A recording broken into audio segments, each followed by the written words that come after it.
इस पर तनु ने चौंकते हुए कहा, व्हाट? तेरा भाई? वो तेरा भाई कब से हो गया? वो तो राठौर है और तो सिंघानिया। इस पर शिल्पा ने मुस्कुराते हुए कहा, वो मेरी बुआ ने राठौर फैमिली में शादी की थी और तेज भैया मेरे भाई हैं। इसका मतलब तू मेरी भाभी है। शिल्पा ये जानकर बहुत खुश थी कि तनु ने उसके भाई से शादी की है और उसकी बेस्ट फ्रेंड उसकी भाभी बन गई है, उसके सबसे अच्छे भाई की पत्नी। उसने तनु के बारे में जानकर राहत की सांस ली। उसे ये जानकर अच्छा लगा कि तनु ने एक अच्छे आदमी से शादी की है। अब तनु को अपने ऊपर गुस्सा आया कि उसने क्यों बताया कि वो तेज प्रताप को जानती है। अगर वो बोलती नहीं जानती है तो कम से कम शिल्पा से ही फोटो ले लेती, मगर अब उसने होशियारी दिखाई दी थी, इसलिए अब कुछ नहीं किया जा सकता था। शिल्पा जो इतनी देर से तनु से नाराज थी, चहकते हुए तनु का हाथ पकड़कर बेड पर बैठ गई। उसने कहा, मुझे अभी भी विश्वास नहीं हो रहा, तूने मेरे भाई से शादी कर ली। वैसे तेरा और भाई का कब से चक्कर चल रहा था और मुझे पता ही नहीं। तुझे पता है कितने सालों से हमने आपस में बात भी नहीं की है। मेरा पुराना फोन खो गया था, तुझे तो पता है, और पापा ने जब नया फोन लेकर दिया तो नंबर बदल दिया गया था। तब से हम बात नहीं कर पाए। पापा के झगड़े के कारण मैं अपने सबसे अच्छे भाई से दूर हूँ। चल तू मुझे उसका नंबर दे, मैं अब भी बात करती हूँ। इस पर तनु ने हकलाते हुए कहा, वो मेरे पास उनका नंबर नहीं है। इस पर शिल्पा ने आश्चर्य से पूछा, तेरे पास भाई का नंबर नहीं है? तू मजाक तो नहीं कर रही है ना? अब तू ये भी मत कहते ना कि तूने उसे बगैर देखे ही शादी कर ली। तनु का मुंह सूख गया। उसने सोचा भी नहीं था शिल्पा इतनी जल्दी जड़ तक पहुंच जाएगी, पर उसे ये तो पता था ये जेम्स बॉन्ड की नानी एक एक चीज पूछ लेगी। तनु ने कहा, एक्चुअली वो तेज प्रताप राठौर ने अपने दादाजी के कहने पर मुझसे शादी की है। वो जर्मनी जाने से पहले शादी करना चाहते थे। मैंने भी अपनी प्रोफाइल भेजी थी, शायद उन्हें पसंद आ गई, इसीलिए आज ही मैंने शादी कर ली। इस पर शिल्पा ने आश्चर्य से पूछा, क्या कह रही है तू? इसका मतलब तू उसे जानती नहीं है? सिर्फ उसने तुम्हारी प्रोफाइल सिलेक्ट की और तुमसे शादी कर ली, और तुमने भी उसे जाने पहचाने बगैर उससे शादी कर ली। पर क्यों? और चलो शादी कर भी ली तो कम से कम अपने पति का नंबर तो ले लेती। तू इतनी बड़ी बेवकूफ हो, मुझे पता नहीं था। अब ये भी मुझे बताना पड़ेगा। अब तुम अगर उससे कुछ बोलना चाहती हो, प्यार भरी बातें करना चाहोगी, तो कैसे करोगी? ये कहकर वो खिलखिलाकर हंस पड़ी।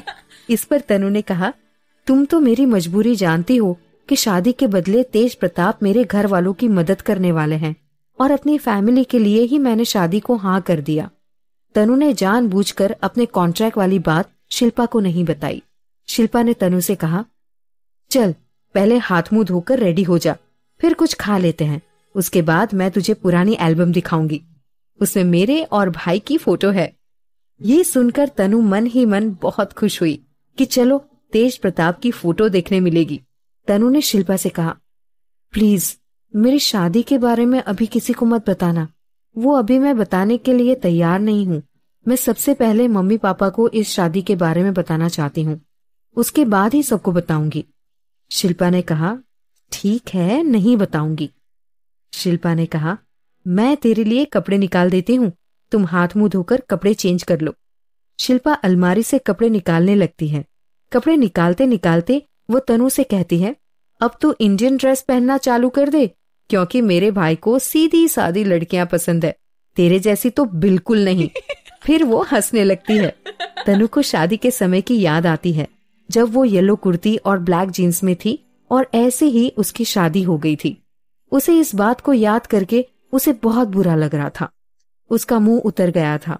उसने शिल्पा से कहा, अभी भी तो मैं अच्छे कपड़े पहनती हूँ, तुझे पता नहीं इतने अच्छे कपड़े हैं कि ऐसे ही कपड़ों में मैंने शादी कर ली। तब तो उसने कुछ नहीं कहा, लगता है उसे ऐसे ही कपड़े पसंद है। मैं तो जीन्स और कुर्ती पहनूंगी, और वैसे भी मैं कौन सा बदन दिखाने वाले कपड़े पहनती हूँ, वो तो मुझे वैसे भी पसंद नहीं। शिल्पा जो अलमारी से कपड़े निकाल रही थी, कपड़े निकाल कर पलटी। वो तनु के पास गई और उसके चेहरे को ध्यान से देखने लगी। फिर अचानक तनु का चेहरा देखकर जोर जोर से हंसने लगी। उसे तनु की हालत पर हंसी आ रही थी। वो समझ गई थी कि तनु कपड़ों को लेकर परेशान है। उसने तनु को चिढ़ाना बंद नहीं किया। उसने तनु से कहा, लगता है मैडम इस बात से बहुत नाराज हैं कि शादी में ठीक से तैयार भी नहीं हुई। और फिर वो जोर जोर से हंसने लगी।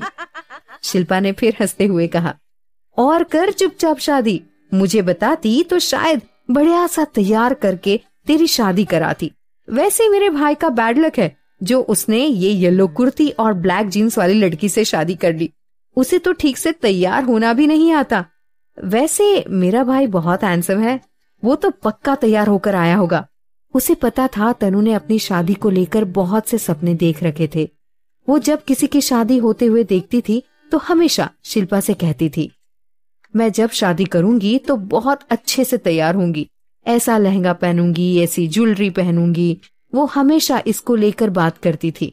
पर अफसोस कि बेचारी की शादी ऐसे अचानक ही हो गई थी। शिल्पा ने फिर तनु को चिढ़ाते हुए कहा, अब तो खाना बनाना भी सीख ले, क्योंकि मेरे भाई को बाहर का खाना बिल्कुल पसंद नहीं। और हाँ, सुबह जल्दी भी उठने लगना, क्योंकि उसे देर से उठने वाले लोग भी पसंद नहीं है। इसके बाद शिल्पा ठहाके मार के हंसने लगती है। तनु शिल्पा को गुस्से में देखती है, फिर बेड से उठती है और गुस्से में ही शिल्पा के पास जाकर उससे कपड़े छीनकर वॉशरूम की तरफ चली जाती है। शिल्पा उसे जाते देखकर मुस्कुराने लगती है। फिर उसने कहा, ये कभी नहीं सुधरेगी फुल्लो रानी। उधर तेज प्रताप राठौर फ्लाइट में बैठा अपनी दिन भर की मीटिंग के बारे में सोच रहा था। वो सोच रहा था जर्मनी में अपनी कंस्ट्रक्शन की कंपनी और डेयरी फार्मिंग को कैसे बढ़ाएं। वो अपनी एक एक करके फाइलें देख रहा था। तभी उसके हाथ में वो कॉन्ट्रैक्ट वाली फाइल आई। वो उसे खोलकर देखने लगा। उसने फाइल को देखा और उसकी आंखें जहां तनु ने सिग्नेचर किया था वहां अटक गई। उसने मन में सोचा, सारी लड़कियां एक जैसी होती हैं, सबको पैसों से मतलब होता है। इस लड़की ने भी शादी के लिए हाँ सिर्फ पैसों के लिए की है। पर यह बात भी सच है, उसकी फैमिली में सभी क्रिटिकल कंडीशन में थे। पता नहीं ये बाकी से अलग होगी या इसे भी सिर्फ पैसों से मतलब होगा। और उसने वो फाइल उठाकर बैग में रखी और वो किसी गहरी सोच में डूब गया। तनु वॉशरूम से बाहर आती है। उसने शिल्पा का आसमानी कलर का सलवार कुर्ता पहना था। वो बहुत प्यारी लग रही थी। तनु का रंग गेहुआ था और वो बहुत दुबली भी नहीं थी, ठीक ठाक कद काठी थी। उसकी आंखें कत्थे रंग की थी, जो उसकी मासूमियत को सच सच बयां कर देती थी। उसकी पलकें घनी थी। गेहुआ रंग होने के बाद भी उसके नैन नक्श बहुत कटीले थे। वो साफ सुथरे सलीके के कपड़े पहनने वाली और सीधे साधे विचारों वाली थी। शिल्पा भी दूसरे बाथरूम में तैयार होने जाती है। तैयार होकर वो किचन की तरफ चली जाती है। वो कुछ खाने की तैयारी करने लगती है। तभी तनु भी वहां पहुंचती है। शिल्पा को काम करते देख उसने शिल्पा से कहा, ला तेरी कुछ मदद कर दूं। शिल्पा मुस्कुराने लगती है और उसने मुस्कुराते हुए कहा, क्या बात है, तुझे मेरे भाई की इतनी फिक्र हो रही है, आते ही उसके लिए खाना बनाने सीखने आ गई। इस पर तनु चिढ़ जाती है और उससे झल्लाते हुए उससे कहती है, अब बस कर यार, थोड़ा बहुत खाना बनाना तो मुझे भी आता है। वैसे भी मुझे नहीं सीखना कोई खाना बाना बनाना, जिसको भूख लगेगी वो खुद बनाएगा। शिल्पा ने हंसते हुए कहा, अरे कम से कम अपने लिए ही सीख ले, जब तुझे भूख लगेगी तो कौन बनाकर देगा। तनु ने हंसते हुए कहा, खाना बनाकर देगा ना तेरा भाई, और कौन। फिर दोनों ठहाके मार के हंसने लगते हैं। फिर दोनों मिलकर खाना बनाते हैं। शिल्पा उसे आलू के पराठे बनाना सिखाती है, कैसे आलू का मसाला बनाना है, कैसे बेलना है, ये सब शिल्पा उसे सिखाती है। तनु बहुत ध्यान से देखती है। बात ही बात में उसे ये तो पता चल गया कि तेज प्रताप को आलू के पराठे बहुत पसंद है। तनु बात बात में शिल्पा से तेज प्रताप के बारे में सब कुछ उगलवा लेना चाहती थी। वो धीरे धीरे उसको मक्खन लगाती है। दोनों ने मिलकर आलू के पराठे और चटनी बनाई, साथ में पुलाव भी और शांति जी के लिए सूप भी बनाया। वो दोनों सूप लेकर शांति जी के कमरे में गई। शांति जी पलंग पर लेटी उन दोनों को निहार रही थी। उन्होंने शिल्पा और तनु को देखा। वो हाथ उठाकर कुछ कहना चाहती थी, परंतु पैरालिसिस होने की वजह से सिर्फ आंखों ही आंखों में इशारा किया। दोनों समझ गए थे। तनु ने आगे बढ़कर कहा, आंटी मैं ठीक हूँ और आज आप भी अच्छी दिख रही हैं। चलिए हम लोगों ने आपके लिए सूप बनाया है, वो भी वेजिटेबल वाला। फिर शिल्पा और तनु ने धीरे से शांति जी को बेड पर बिठाने में मदद की और उन्हें सूप पिलाने लगी। तनु जब से शिल्पा की दोस्त बनी थी तब से उसने आंटी को ऐसे ही बेड पर लेटे हुए देखा था।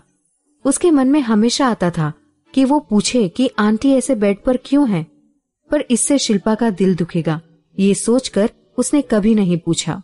आंटी को सूप पिलाने के बाद शिल्पा और तनु वापस हॉल में आ गई। शिल्पा ने आकर टीवी ऑन कर दिया। दोनों ही सिंघानिया साहब का वेट कर रहे थे कि वो आए और सब साथ में खाना खाएंगे। लगभग 8 बजे सिंघानिया साहब घर आए। शिल्पा ने उन्हें हाथ मुंह धोने को कहा।